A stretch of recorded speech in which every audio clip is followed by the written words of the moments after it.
Good morning students. आज हम आपके सिलेबस का लास्ट टॉपिक और चैप्टर का लास्ट टॉपिक कंप्लीट करेंगे। In corporate chapter number 13 comparative development experience of India and it's neighbours, जिसमें इंडिया के साथ पाकिस्तान और चाइना इसकी नेबर कंट्रीज के बारे में हम पढ़ेंगे। लास्ट चैप्टर में हमने इनकी ग्रोथ पॉलिसी पढ़ी थी, किस तरह से इन्होंने ग्रोथ की है, किस तरह के शुरू से इन्होंने शुरू किया था, किस तरीके से अचीव किया सारा ग्रोथ। अब आता है आज का नया टॉपिक जो है एक्सपीरियंस है achievements of India, China and Pakistan. This is an important topic क्योंकि इन तीनों में एक तरह का कंपैरिजन है अलग अलग बेसिस पे।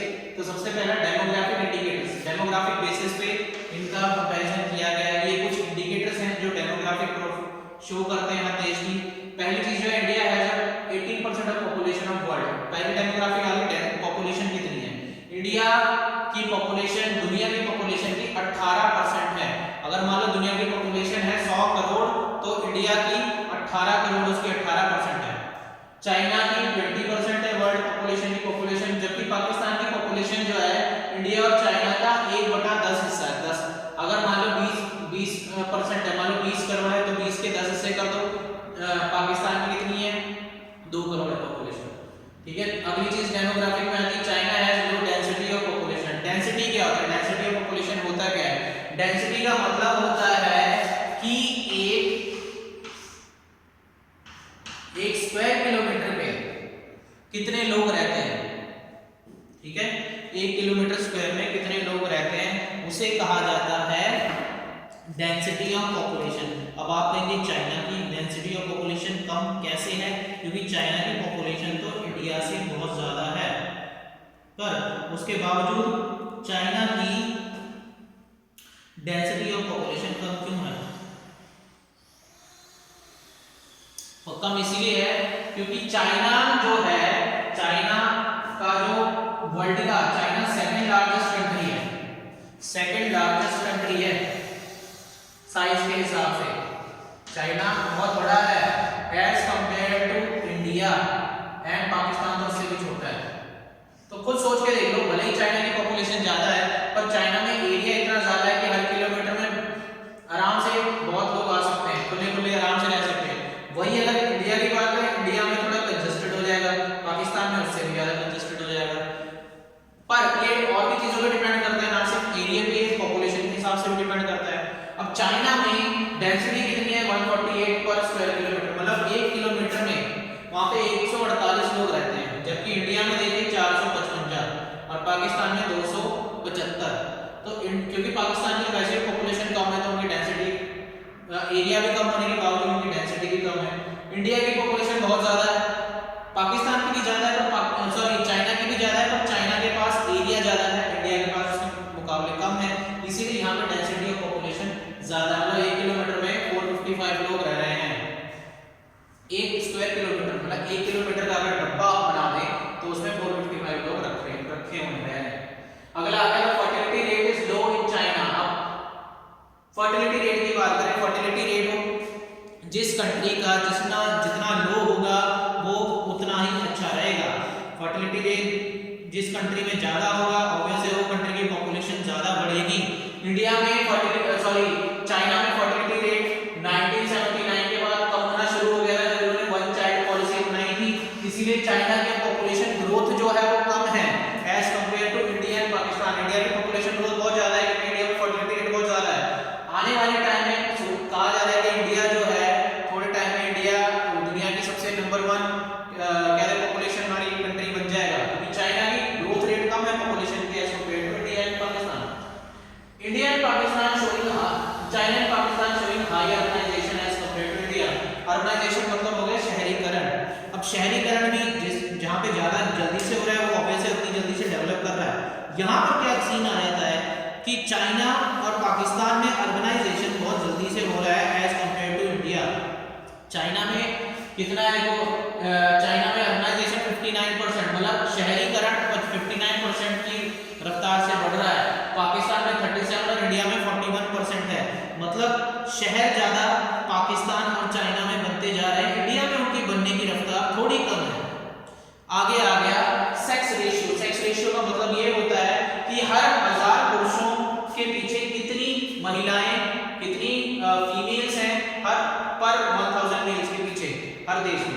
अब सेक्स रेशियो जिस देश में जितना कम होगा वो देश उतना ही मतलब कहते हैं बैकवर्ड माना जाएगा एज कंपेयर टू उन देशों के जिनमें सेक्स रेशियो ज्यादा है।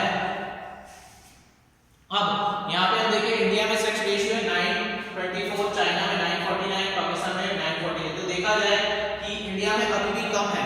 अब ये धीरे धीरे करके बढ़ता जाएगा, बढ़ता जा रहा है। पहले तो इससे भी कम था जब पहले कहते हैं ज्यादातर मेल ओरिएंटेड सोसाइटी होती थी कि लड़का ही चाहिए, लड़कियों को पैदा होने से पहले मार दिया जाता था, जिस वजह से सेक्स रेशियो बहुत कम होता जा रहा था। अब धीरे धीरे इसको लेके लॉ बनने शुरू हो गए, जिस वजह से धीरे धीरे बढ़ता जा रहा है, जो धीरे धीरे करके और इंप्रूव होता जाएगा। जीडीपी की बात करते हैं। पहला इंडिकेटर हमने कर लिया डेमोग्राफिक इंडिकेटर, दूसरा आ गया जीडीपी। जीडीपी के बेस पे कंपैरिजन होगा। सबसे पहला आ गया साइज ऑफ इकोनॉमी, इकोनॉमी का साइज। इसमें क्या आता है, साइज का मतलब होता है कौन सी इकोनॉमी वर्ल्ड के डॉलर्स के हिसाब से, पैसे के हिसाब से साइज देखा जाता है इकोनॉमी का। अब चाइना की इकोनॉमी की बात करें तो चाइना की इकोनॉमी नियरली लगभग 22.5 ट्रिलियन डॉलर की है, जबकि इंडिया की इकोनॉमी जो है चाइना की इकोनॉमी का सिर्फ 41% है। मतलब इंडिया की इकोनॉमी करीब 9.03 ट्रिलियन डॉलर की है। और अगर पाकिस्तान की बात करें, पाकिस्तान की तो जीडीपी बहुत ही कम है, चाइना के मुकाबले 11% ही है। पाकिस्तान है 0.94 ट्रिलियन डॉलर। तो इसमें आप बस थोड़ा सा फिगर्स आपको याद रखना होगा कि कौन सा कितने ट्रिलियन डॉलर की इकोनॉमी है। फिर आ गया ग्रोथ रेट ऑफ जीडीपी।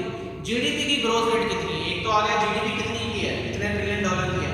अभी ग्रो किस रफ्तार से कर रही है, किस देश की ज्यादा ग्रो कर रही है। वैसे जिसकी ज्यादा करेगी वो आगे जाके भी और ज्यादा डेवलप होगा।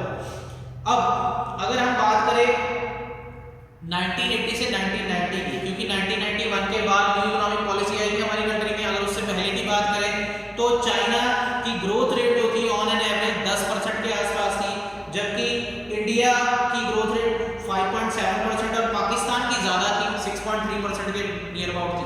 पर अब 2015 से 17 के बाद 2015 टू 17 के बाद इंडिया की ग्रोथ रेट अब इनके मुकाबले ज्यादा धीरे धीरे करके ग्रो करती जा रही है।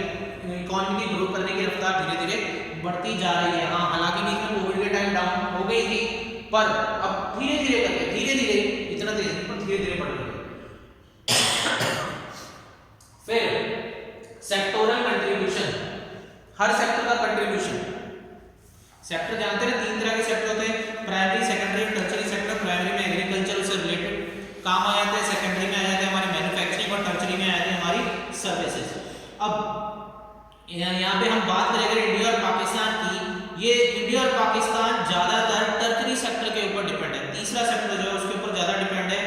इंडस्ट्री जो है हमारे देश में भी पाकिस्तान में थोड़ी पीछे चल रही है। टर्शरी सेक्टर कौन सा? सर्विस सेक्टर, जिसमें बैंकिंग, इंश्योरेंस, ये सारी चीजें आ जाती हैं। ठीक है। दूसरी तरफ अगर हम बात करें चाइना की, चाइना ज्यादा जो है सर्विस सेक्टर के ऊपर चाइना भी ज्यादा डिपेंड करता है, पर इंडस्ट्रीज जो है चाइना की इंडिया और पाकिस्तान के मुकाबले इतनी पीछे नहीं चल रही। पाकिस्तान में चाइना में देखा जाए तो इंडस्ट्री और टर्शरी सेक्टर दोनों के दोनों बहुत अच्छे चल रहे हैं, पर इंडिया पाकिस्तान में जो मैन्युफैक्चरिंग है, सेकेंडरी सेक्टर है हमारा, वो पीछे चल रहा है। टर्शरी सेक्टर में हम थोड़ा बेटर चल रहे हैं, सर्विस सेक्टर जिसे कहते हैं। फिर लास्ट इंडिकेटर आ गया, लास्ट कंपैरिजन आ गया indicators of human development. Human development के इंडिकेटर्स। अब ये इंडिकेटर्स मैं आपको बताता हूं कौन कौन से हैं। ये याद रखना इंडिकेटर, कई बार एक नंबर के क्वेश्चन में आ जाता है कि 4 ऑप्शन दे देंगे और पूछेंगे इनमें से ह्यूमन डेवलपमेंट का इंडिकेटर कौन सा है। मान लो एडल्ट लिटरेसी रेट आ गया, जिसको पता होगा वो आराम से एक नंबर से मिल जाएगा। तो ये याद रखना इंडिकेटर, पहला इंडिकेटर है लाइफ एक्सपेक्टेंसी। लाइफ एक्सपेक्टेंसी है कितने जीते हैं। जिस देश में लाइफ एक्सपेक्टेंसी जितनी ज्यादा होगी वो देश उतना ही मेडिकल तौर पे डेवलप है। एडल्ट लिटरेसी रेट की, एडल्ट पॉपुलेशन जो है 18 साल की पॉपुलेशन कितने पढ़े लिखे हैं, ये भी जितनी ज्यादा होगी उतना अच्छा होगा। Percentage of population below poverty line, गरीबी रेखा से नीचे पॉपुलेशन, जिस देश की ज्यादा कम रहेगी वो ज्यादा अच्छा है, क्योंकि गरीब जितने कम होंगे उतना अच्छा है कि देश उतना डेवलप है। इन्फेंट मोर्टेलिटी रेट, नवजात शिशु, मैं बताया था आपको 1 साल तक के बच्चे जो मर जाते हैं 1 साल से पहले जो पैदा हुए बच्चे होते हैं, ये जिस देश में जितना कम होगा उतना अच्छा है। फिर maternal mortality rate, maternal mortality rate होता है कि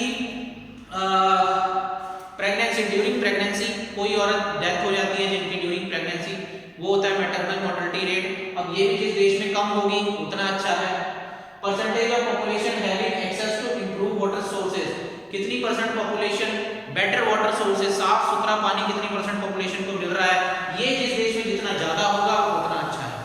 ठीक है, उसके बाद आ गया percentage of under nourished population, under nourished population, nutrition, malnutrition, nutrition की कमी, ये जितना कम होगा उतना अच्छा है। फिर percentage of population having access to improve sanitation, साफ सफाई, सैनिटेशन की कितनी पॉपुलेशन ऐसी है जो ऐसे एरिया में रहती है जहाँ साफ सफाई बहुत अच्छी है, ये जितना ज्यादा होगा उतना अच्छा होगा। GDP per capita, per capita का मतलब है her on an average GDP से ऑन एन एवरेज हर एक बंदे की तनख्वाह कितनी है, इनकम कितनी है। अगर 100 करोड़ जीडीपी है तो वो 100 करोड़ अगर पॉपुलेशन में बांटे एक एक बंदे में, तो हर बंदे को कितने पैसे मिल रहे हैं, ये जितना ज्यादा होगा जिस देश का उतना अच्छा है। ये मैंने आपको बताया इसलिए क्योंकि देखो ये टेबल इस तरह का बना हुआ आ जाएगा, आपकी बुक में भी दिया हुआ है। तो जो जिस देश का जितना ज्यादा है वो अच्छा है, जो चीज कम होनी चाहिए वो जितनी कम है वो देश में ज्यादा अच्छा है। तो इसके बेसिस पे आपको केस स्टडी आ सकती है। तो ये चीज आपको पता होनी चाहिए कौन सी ज्यादा अच्छी रहेगी, कौन सी चीज कम होगी वो अच्छी रहेगी।